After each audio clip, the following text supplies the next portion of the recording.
Welcome, everyone, to the Festival of Legends, Hearthstone's newest expansion. I'm Leo Robles Gonzalez, the lead for this set.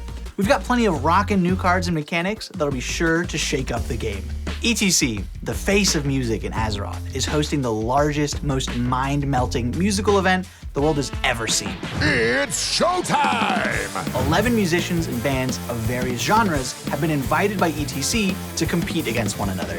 The expansion takes place in Thousand Needles, a beautiful landscape with spires towering over a bed of water. With the help of Goblin and Gnomish technology, Thousand Needles is the perfect spot to host a totally gnarly festival.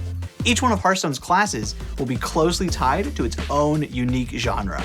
This update has something for everyone, but today we'll be focusing on revealing cards from 4 classes. Headlining today's show is none other than the Prince of Pop, Adonis Wild! Priest will be represented by the up-and-coming pop sensations, Poison Bloom. Nice. When we were first assigning classes to genres, we started by identifying the vibe of each of the genres. Pop stars are known for their fully devoted fans, but still have a penchant for the dramatic.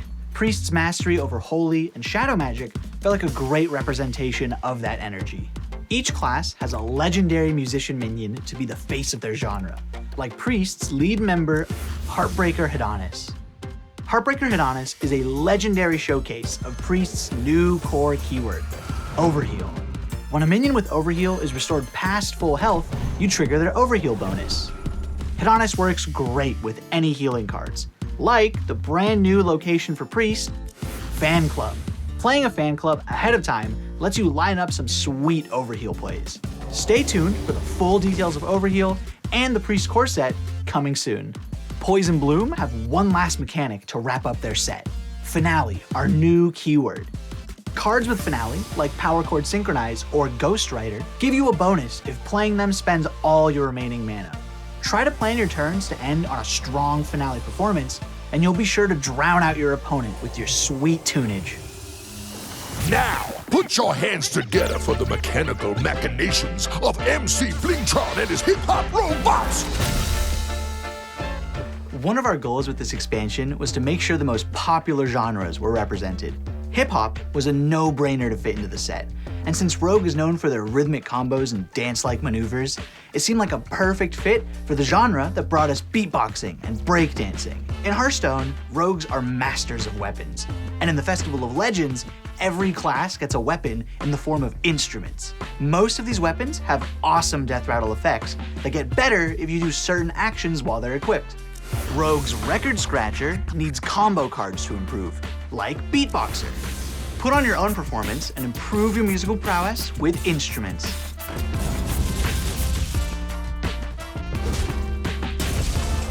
There's one more instrument to showcase, so let's get a drum roll, please. And now, let's make some noise for our next class act, Brightborn, the Death Knights of Metal Music. Brutal. Blightborn is a forsaken death metal band with a literal cult following from World of Warcraft. With Death Knight's recent addition as our 11th class, matching them to Blightborn's death metal music was a killer fit. Death Knight's instrument is the Arcanite Ripper, a sweet piece of a new Blood Death Knight deck all about manipulating your own health. While you're shredding on your Arcanite Ripper, put Screaming Banshee on the mic. Her lifesteal helps fuel your Arcanite Ripper, which then summons a lifesteal minion to feed back into the Banshee's own effect. And that's not all that Death Knight has going on. Introducing the first legendary spell of the expansion, the first Blood, Frost, and Unholy card, and the first song to reach the Azeroth Top 100 charts, Climactic Necrotic Explosion.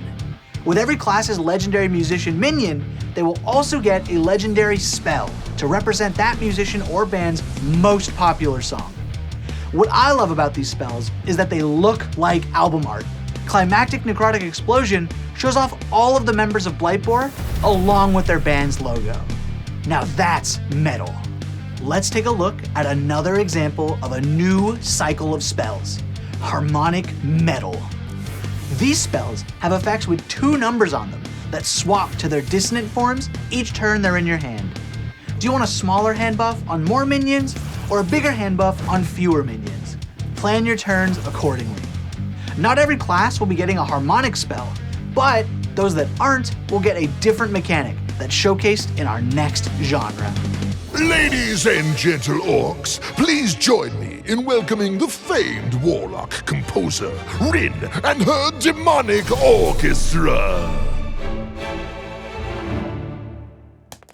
To answer the question of what genre warlocks would be, we first asked, how would warlocks play music? We figured they'd summon legions of demons to play their music for them, which lends itself perfectly to symphonies. Plus, with how sinister warlocks are, we can really play up the drama of classical music. Warlock is one of the classes that get a soloist minion. Soloists gain special bonuses if they're the only minion you control. If you're a fan of slower decks and are in need of a board clear, hire an opera soloist. Or maybe you're tapping into the forbidden arts of dealing damage to your own hero. Void Virtuoso lets you negate that damage entirely with its effect. And we may just be introducing a new Warlock archetype that deals damage to your own hero in a unique way. But for now, let's take a peek at the other genres. Now it's time for the battle of the bands. It's turning into an all-out brawl. Oh yeah! We covered 4 classes, but there's still other class and genre pairings I can't wait to talk about. To start us off, let's look at Paladin's groovy new legendary song, Starlight Groove. This is the first time we're putting Divine Shield on your hero, which is sweet and synergizes with some other Paladin cards in this set. You may have also noticed that the musician in the art piece is none other than Kangor from the Boomsday Project. One of my favorite things about working on this expansion was revisiting previous characters under a musical lens. Asking questions like, what does Kangor do in his free time? Got us to hilarious answers like, he's a famous disco dancing musician. Druid and Shaman are both in a more relaxed, laid-back space in this expansion. For Druid, Peaceful Piper showcases the perfect vibes for their genre. Think drum circles and a rainbow of colors. Playing to the tune of nature gives Druid musicians their affinity for beasts. And trust me when I say that we've got some exciting beasts in Druid this expansion. Shamans are all about jazz, going where the music takes you, improvising, and of course, brass elementals. A Woodwind with Wind Fury made a ton of sense. Druid and Shaman are both classes that have brand new characters as their musicians, which I'm hyped for y'all to see later. There are so many genres I'm excited about that it's impossible to pick just one. I want to play an amalgamation of them all combined. Oh, would you look at that? It's the One Amalgam Band. The more varied minion types you play in one game, the crazier his battle cry gets. The random bonus effects cover 8 of the keywords in the core set, such as Rush, Lifesteal, or Reborn. There's also bound to be some of you that think all the genres we've shown off so far are too mainstream. For those who relish the quirky and obscure, we've got our hipsters. To close out our card reveals, it's the Tauren that's responsible for the Festival of Legends, E.T.C. Band Manager. E.T.C.'s goal with this festival was to share the spotlight with all the other musicians on Azeroth, and his card does just that. While building your deck, you can include 3 cards from your collection into E.T.C.'s band, which you then get to discover from when playing E.T.C. And best of all, E.T.C. Band Manager is being given for free to any player who logs into the game right now. Now let's keep this energy pumping. Let's see what signature cards will look like in the Festival of Legends. Right off the bat, their art style is colorful and musical. We're also excited to share an updated frame and style for the 2023 signature cards. We want to celebrate the card art, so we've adjusted the text to best showcase the full image. Moving forward, signature cards will be animated, and while still uncraftable, are now able to be disenchanted for the same value as a golden card. We're also still jamming on signature cards in general, and are planning on more changes in the future. So you can expect more details coming soon. Let me hear you make some noise for our amazing lineup! And last, but definitely not least, let's talk about events. A brand new event, the Headliners Tour, is starting today, where players can choose one of 3 different concerts to attend.